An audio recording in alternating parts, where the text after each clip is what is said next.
De nouvelles informations émergent sur la mort mystérieuse d'un adolescent lors d'une excursion en bateau pour le 4 juillet après avoir été laissé derrière et retrouvé échoué sur une île. La situation devient de plus en plus confuse. Nous allons examiner tout cela et vous donner les dernières infos. Bienvenue dans Sidebar, présenté par Law and Crime. Je suis Jesse Weber. Écoutez, vous savez, si vous nous suivez ici sur Cyber, nous parlons toujours des risques qui existent, des dangers. Avez-vous déjà pensé à une violation de données? Vos proches et vous êtes exposés au risque de divulgation de vos informations privées. C'est pourquoi je veux que vous protégiez vos données en ligne. Voici comment faire. Incogni traque tous ces anciens messages et sites de recherche qui exposent vos informations, puis ils exigent leur suppression. Écoutez, j'ai été choqué. Il s'est avéré que des bases de données détenaient mes informations. Et en quelques jours, Incogni les supprimait toutes. La configuration est très simple. Il suffit de créer un compte et Incogni s'occupe du reste. Leur option de suppression personnalisée avec les forfaits illimités permet de soumettre des liens que leurs experts examineront et supprimeront. Ils ne peuvent pas vous nuire s'ils ne vous trouvent pas. Utilisez le code Sidebar sur le lien ci-dessous et obtenez 60% de réduction sur un abonnement annuel. C'est incogni.com/sidebar. Très bien, nous revenons donc sur une histoire qui hante cette communauté du Mississippi. C'est une histoire qui captive actuellement tout le pays. Nous parlons de la mort de Nolan Wells, âgé de 18 ans, un athlète universitaire, un fils très aimé. C'était un jeune homme qui, selon la police, était simplement sorti célébrer le 4 juillet sur une île barrière avec des amis et n'est jamais rentré chez lui. Nous étions sur cette affaire quand la nouvelle est tombée. Vous vous souvenez, plus tôt cette semaine, nous avons parlé avec un membre de la United Cajun Navy, quelqu'un qui participait réellement à la recherche de Nolan, qui participait aux recherches aériennes lorsque la nouvelle est tombée qu'un garde du parc avait découvert le corps de Nolan. Et depuis, il y a eu d'importantes mises à jour dont nous devons parler. En fait, l'affaire a attiré tellement d'attention que même des personnalités connues s'expriment, qualifiant cette affaire de tragédie, mais priant pour la justice, priant pour la transparence. Et c'est intéressant aussi. Il y a une juge qui aurait apparemment un lien avec cette affaire et qui s'est maintenant exprimée, cherchant apparemment à rétablir la vérité sur les rumeurs concernant l'implication ou la connexion de sa famille. Et maintenant, l'affaire est peut-être associée à l'un des avocats des droits civiques les plus connus du pays. Ben Crump, qui s'est récemment exprimé sur ABC News, a soulevé de sérieuses questions concernant la gestion de cette affaire. Il représente désormais la famille de Nolan. Et pendant tout ce temps, le corps de Nolan est transporté par avion hors de l'État pour une autopsie indépendante, dont les résultats pourraient être connus dès demain. Je veux d'abord réfléchir car beaucoup s'est passé et je veux comprendre avant d'aller dans les détails. Tout a commencé avec ce voyage à Horn Island le 4 juillet. Horn Island est une longue île barrière située à 16 km des côtes du Mississippi. Elle appartient au Gulf Islands National Seashore et n'est accessible que par bateau. C'est un endroit réputé où les gens aiment aller s'amuser sur l'eau, surtout lors d'un jour férié comme le 4 juillet. Et c'est exactement ce que les autorités disent que Nolan Wells, 18 ans, et un groupe d'amis ont décidé de faire. Apparemment, ils ont pris un bateau privé pour aller sur l'île pour la journée et quelque chose s'est mal passé pendant qu'il était là-bas. Selon la police, Nolan Wells a été vu pour la dernière fois vers 15 heures à la pointe nord-ouest de Horn Island. Ses amis auraient dit aux secouristes qu'il voulait rester pour parler à une fille et qu'il prévoyait de rentrer avec un autre groupe. Finalement, ils sont partis sans lui. Quand Nolan Wells n'est pas rentré, sa mère a signalé sa disparition, déclenchant d'importantes recherches mobilisant plusieurs agences, dont le bureau du shérif du comté de Jackson et la United Cajun Navy. Nous avions interviewé Brian Trasher, vice-président de la United Cajun Navy, dans l'épisode précédent, car il participait aux recherches. Il survolait la zone quand la découverte du corps de Nolan Wells a été annoncée. J'ai vu le corps depuis environ 90 mètres d'altitude et je peux vous dire qu'il ne semblait pas imbibé d'eau. Il n'était dans l'eau que depuis quelques jours.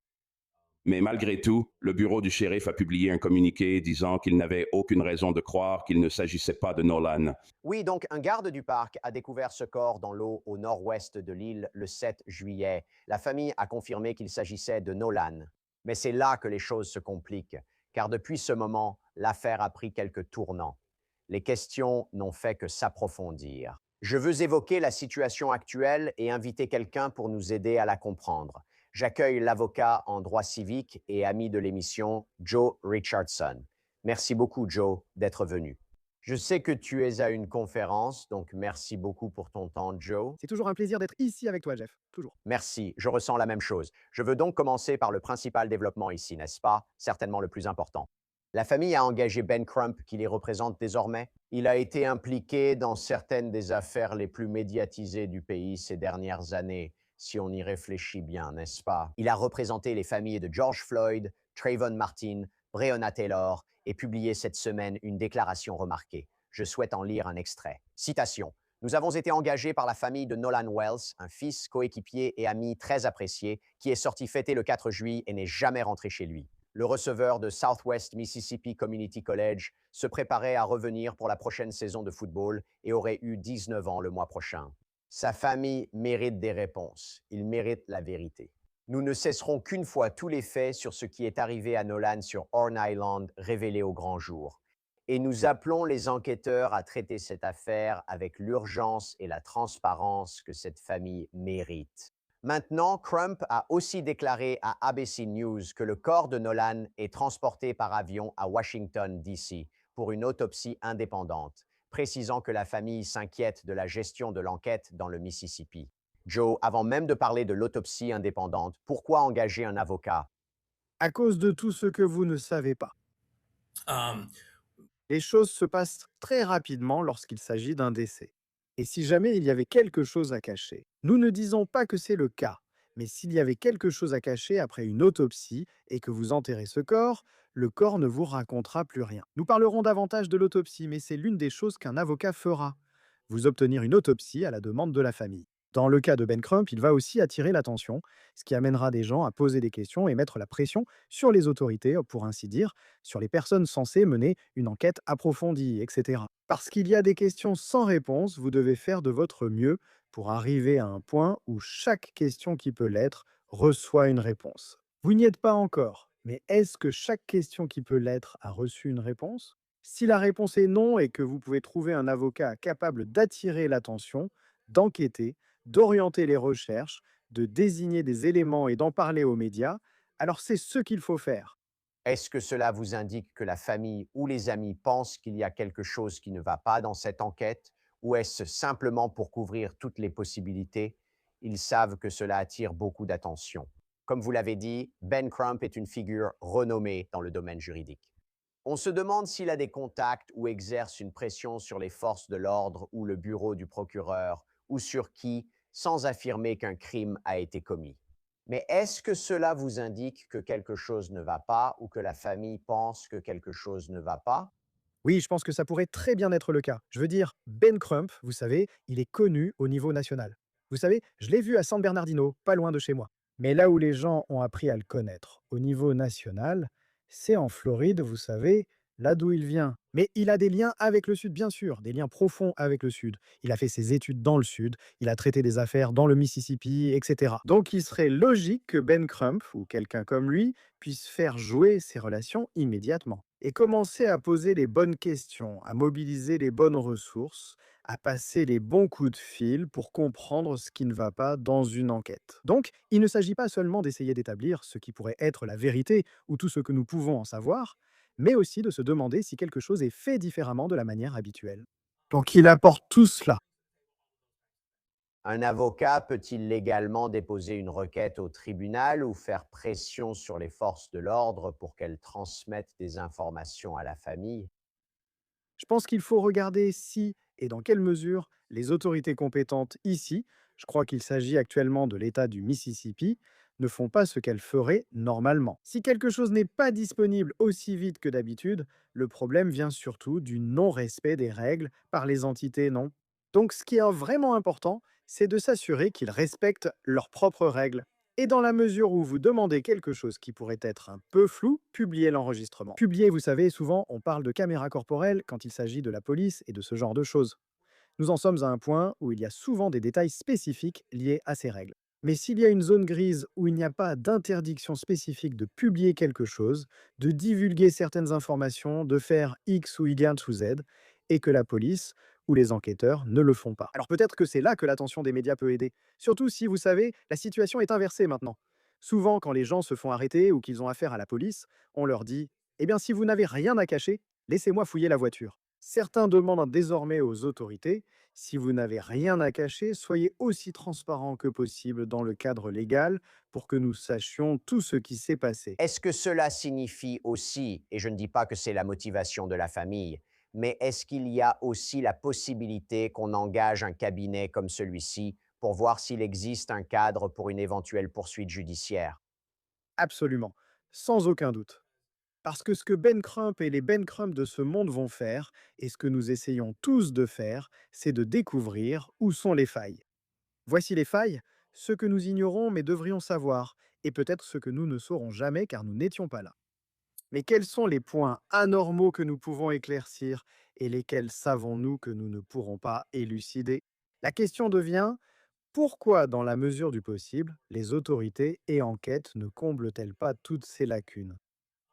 Sans vouloir anticiper, selon ce que tu vas demander, il y a aussi le fait que la mère de l'un de ses enfants est juge. Oui, je veux en parler, d'accord. Oui, elle s'y est aussi impliquée. Beaucoup de personnes influentes y s'en occupent. C'est pourquoi il est vraiment important d'y accorder autant d'attention que possible. Mais il faut aussi comprendre si et dans quelle mesure des droits légaux ont pu être violés ou s'il y a quelque chose qui pourrait donner lieu à une action en justice. Je voudrais poser une question sur cette autopsie indépendante. Pourquoi faire une autopsie indépendante? Pourquoi en commander une? Pourquoi la faire en dehors du Mississippi? C'est donc une décision importante. Le médecin légiste de l'État a déjà pratiqué une autopsie le 7 juillet. Les résultats pourraient prendre 2 semaines environ en raison d'analyses toxicologiques et d'autres tests. Mais Crump a indiqué que les résultats de l'autopsie indépendante sont attendus dès demain. S'adressant à ABC News, Crump a déclaré: Nous voulons être transparents car la famille s'inquiète de l'enquête menée par l'État du Mississippi. Des enquêteurs interrogent des témoins sans lien ni allégeance à l'État, ce qui est important. Que se passe-t-il ici, Joe? Je pense qu'ils regardent des deux côtés avant de traverser la rue. L'un des éléments de preuve les plus importants, c'est le corps. Je ne veux pas paraître morbide ou quoi que ce soit, mais il y a une possibilité que si une noyade est évoquée et qu'il y a des blessures qui ne correspondent pas à une noyade, alors on sait que cela soulève plus de questions et que cela crée plus de problèmes.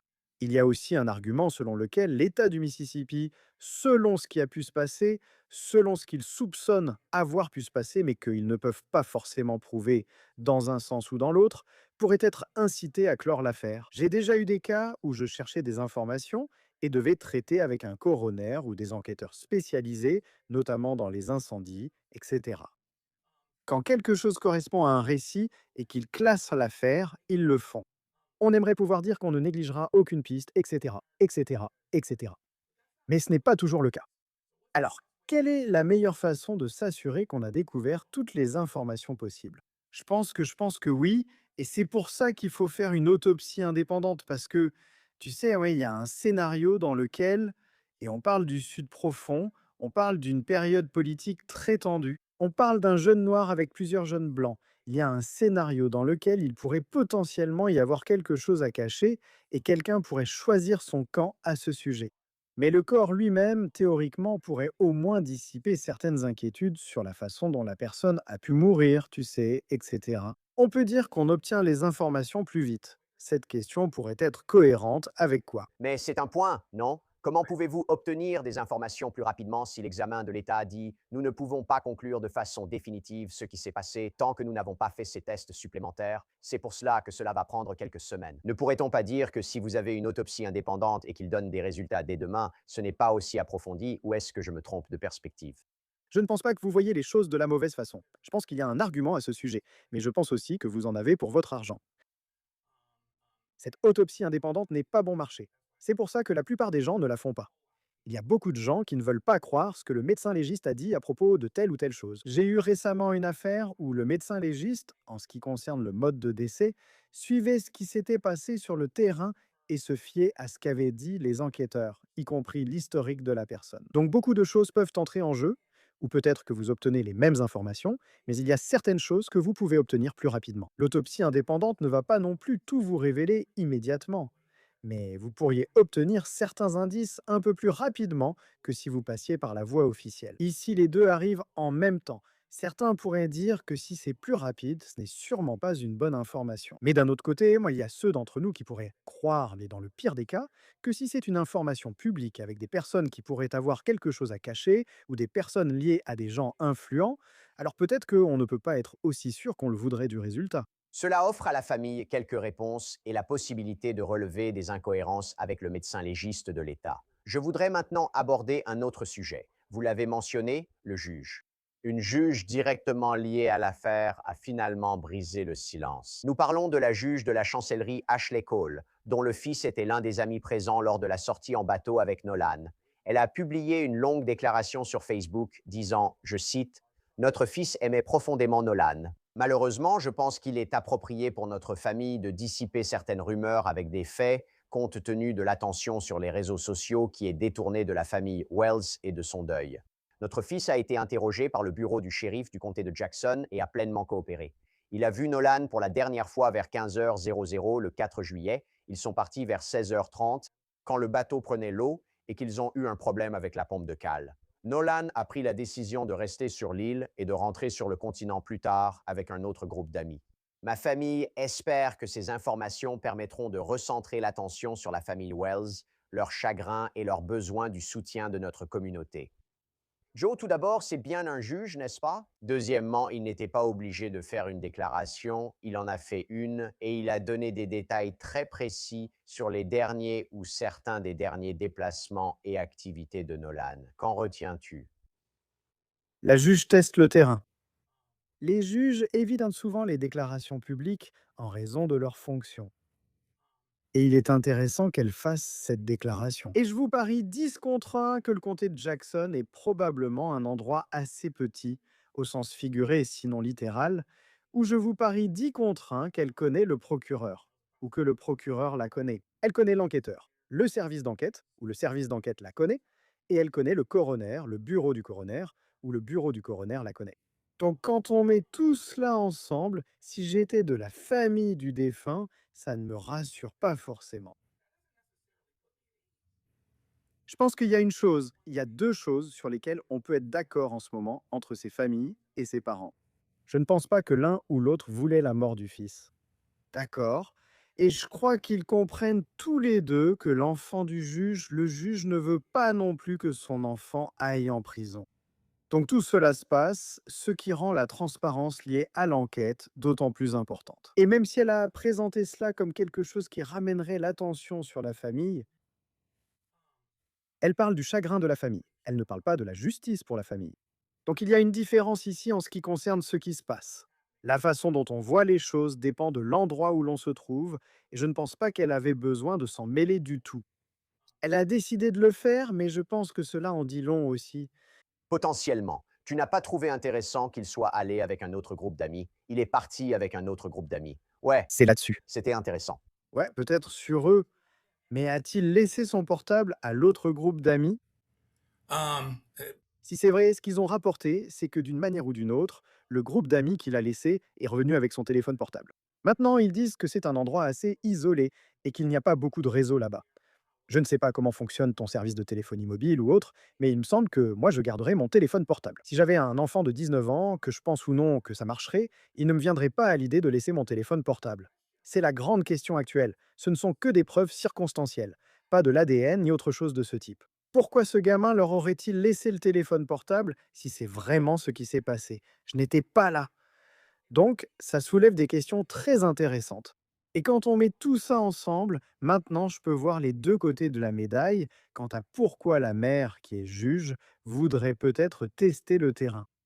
Voyons où en sont les forces de l'ordre avec tout ça. Donc, le bureau du shérif du comté de Jackson a publié un communiqué de presse mis à jour et demande à toute personne qui se trouvait sur ou près de Horn Island le 4 juillet de se manifester si elle possède des photos ou des vidéos originales et non modifiées prises à ce moment-là. Le bureau du shérif invite toute personne ayant des informations, même minimes, à aider les enquêteurs. Toute personne ayant une connaissance directe des faits est invitée à se manifester. Le shérif a aussi précisé qu'il n'y avait aucune caméra de surveillance sur Horn Island, rendant toute image ou enregistrement d'autant plus précieux. Joe, qu'est-ce que cela vous dit que le bureau du shérif lance maintenant cet appel? Qu'espère-t-il trouver? Dites-le moi. Je trouvais cela intéressant, même si cela n'a peut-être aucune signification pour d'autres. Il n'y a sans doute pas de raison de s'inquiéter, puisqu'il demande seulement des informations directes. Citations, infos directes, photos, vidéos, ce genre de choses. Mais pour l'instant, je ne pense pas que vous deviez être sélectif quant aux informations qui arrivent. C'est votre travail de les trier. Et si ce n'est pour aucune autre raison, c'est à cause de toute la transparence que les circonstances exigent désormais. D'accord. Vous savez, c'est comme aller au tribunal. Si je vais au tribunal, les éléments de oui-dire pourraient ne pas être admis. Ils pourraient ne pas être recevables, mais ils peuvent être obtenus dans le cadre de la procédure. Si la petite amie de l'un de ses enfants ou l'une de leurs amies a entendu un de ces gars dire quelque chose ou a dit ⁇ J'ai des regrets ⁇ ce point mérite d'être approfondi, même sans source directe. Pour l'instant, on évoquera les infos de première main plus tard. Mais toute personne qui a quelque chose à dire quand on lance un large appel pour recueillir des informations, à mon avis, il ne faut pas dire aux gens donnez-moi seulement ce type d'informations. Parce que vous êtes l'agence d'enquête et vous pouvez faire le tri entre ce qui est pertinent, ce qui ne l'est pas et ce qui mérite d'être approfondi. Et je pense qu'avec un manque de caméras, avec un manque de beaucoup d'informations de première main que vous pourriez avoir dans un endroit plus habité, etc. Je pense qu'il est d'autant plus crucial d'obtenir des informations partout où c'est possible. Vous triez ces données pour éviter toute apparence d'irrégularité réelle ou perçue. Vous avez tout fait pour répondre à toutes les questions afin que chacun puisse passer à autre chose. En parlant de vidéos, il convient de noter qu'il y a eu des spéculations en ligne, y compris ces rapports de TMZ, selon lesquels les autorités examineraient une vidéo qui montrerait prétendument cette dispute animée qui aurait eu lieu sur ou près de cette île ce jour-là. Je vais vous dire, je ne sais pas si vous l'avez vu, mais je vais vous dire que le bureau du shérif ne l'a même pas confirmé. Je ne sais pas si vous avez vu cette vidéo, mais qu'en pensez-vous? Eh bien, vous savez, c'est encore un autre point à approfondir. Vous savez, je vous le dis en aparté, c'est incroyable à quel point, vous savez, on a tous ces médias, les ABC et les CBS, et souvent, voilà que TMZ débarque avec un scoop. Vous voyez ce que je veux dire? Et il faut creuser ça, parce que s'il y a une possibilité que ça se soit vraiment passé là-bas, ça pourrait expliquer certaines choses. Vous voyez? Il vaut mieux obtenir cette information, l'examiner et constater qu'elle est inutile que d'en avoir besoin sans l'avoir. C'est un autre point à approfondir. Et c'est un autre élément qui pourrait aider à expliquer pourquoi il se présente avec son téléphone portable, mais pas avec lui, en supposant que cela se soit produit. Je crois à ce rapport, mais vous savez, il y a juste des choses qui ne semblent pas tout à fait logiques. Et les parents savent, vous savez, s'il y a quelque chose qui cloche, s'ils savent que leur enfant ne serait jamais sans son téléphone portable. Je sais que ma fille ne serait jamais sans le sien, en aucune circonstance, pas volontairement. Est-ce que cela veut dire que quelqu'un doit être sévèrement puni et finir sur la chaise électrique? Non, pas forcément, mais c'est quelque chose qu'on doit approfondir et il ne faut négliger aucun détail. Et le juge n'a pas parlé de ça. Non. Et regardez, cela revient à la question plus large de toute la tension et la pression exercée. Il y a aussi, je devrais le mentionner, de la pression qui vient de l'extérieur des forces de l'ordre. Vous avez le représentant Benny Thompson, un démocrate du Mississippi, qui a exhorté les enquêteurs à mener une enquête transparente et rapide. La NAACP a publié sur Instagram en disant que leurs pensées vont à la famille et aux amis. Et en fait, je veux maintenant aborder quelque chose concernant la famille parce que, vous savez, ils traversent une épreuve que personne ne devrait avoir à vivre. C'est une chose de traverser ça, mais une autre d'avoir maintenant toute cette attention braquée dessus. Et la mère de Nolan a publié sur les réseaux sociaux tout au long de cette épreuve, et elle a partagé la nouvelle déchirante lorsque son corps a été retrouvé. Mais maintenant, elle demande autre chose. Elle a récemment publié ceci sur Facebook. Ça dit, je cite, Nolan nous manque tellement chaque seconde de chaque jour. C'est la pire période de notre vie. Voir ses frères et sœurs traverser les étapes du deuil ajoute une autre dimension à la tristesse. S'il vous plaît, gardez-nous dans vos prières et continuez à respecter notre vie privée. Il y a une autre dimension à cela. Parce que si on parle de vidéos ou si on parle, vous savez, de vidéos qui circulent, apparemment, il y a ces vidéos générées par l'IA qui circulent en ligne. Apparemment, on voit la mère de Nolan dire qu'elle n'organisera pas de funérailles pour Nolan. Une vidéo montrerait aussi des extraits supposés de lui. Sa mère a posté la vidéo sur Facebook en la qualifiant de fausse et a supplié qu'on laisse la famille en paix. C'est un tout autre problème pour les victimes et leurs familles ou pour ceux qui perdent simplement des proches en 2026, n'est-ce pas? Je veux dire, qu'en pensez-vous? Et d'ailleurs, est-ce que quelqu'un dispose d'un recours juridique? Ont-ils un fondement juridique pour poursuivre les personnes qui créent des vidéos IA 2? Eh bien, c'est une question délicate. C'est un parfait exemple des situations où la loi n'a peut-être pas encore rattrapé toutes les circonstances potentielles liées à l'IA, liées à la technologie, n'est-ce pas? Et donc, il y a une question. S'il y a publication de quelque chose que quelqu'un sait être faux, il y a un risque de diffamation. C'est intéressant car je n'avais jamais envisagé la diffamation dans ce contexte. Si quelqu'un fait une fausse déclaration en connaissance de cause, cela peut, selon la juridiction, être considéré comme une infliction de détresse émotionnelle, intentionnelle ou par négligence. Il est aussi possible que quelqu'un utilise votre nom, votre image et votre ressemblance à des fins lucratives pour faire des vidéos, obtenir des clics et gagner de l'argent. Je ne dis pas que c'est arrivé, mais cela reste une possibilité. Oui, d'accord, il y a des choses à considérer. Il faut ajuster sa façon de penser car on est à l'ère de l'IA. Mais encore une fois, vous parlez d'IA. Vous parlez de ce qui est réel et de ce qui est faux, et de la façon dont cela peut nous éloigner de ce qui est vraiment important. Il y a ici des implications raciales, il y a des implications politiques et toutes ces autres choses. Et donc, selon qui vous êtes, vous savez que vous parliez de ce jeune homme décédé ou de Caitlin Clark, c'est incroyable. Vous avez des situations où des personnes avec des intérêts différents peuvent s'en emparer et l'utiliser à leur avantage. Et maintenant, ils sont incités à faire passer quelque chose de faux pour vrai, ou l'inverse. Et c'est un vrai problème. Comment naviguer à travers tout ça? Donc, même si la famille a lancé un appel pour obtenir de l'aide et essayer de savoir où était leur fils, je peux tout à fait les comprendre. Vouloir avoir de la vie privée, ne pas être dérangé, et surtout que rien de faux ne soit dit, sous-entendu ou créé à leur sujet au moyen de caricatures, de l'IA ou d'autres procédés de ce genre. Écoute Joe, c'est vraiment une histoire bouleversante. Elle comporte de nouveaux aspects. Je veux continuer à la suivre. Je te remercie d'être venu et de nous avoir donné matière à réflexion.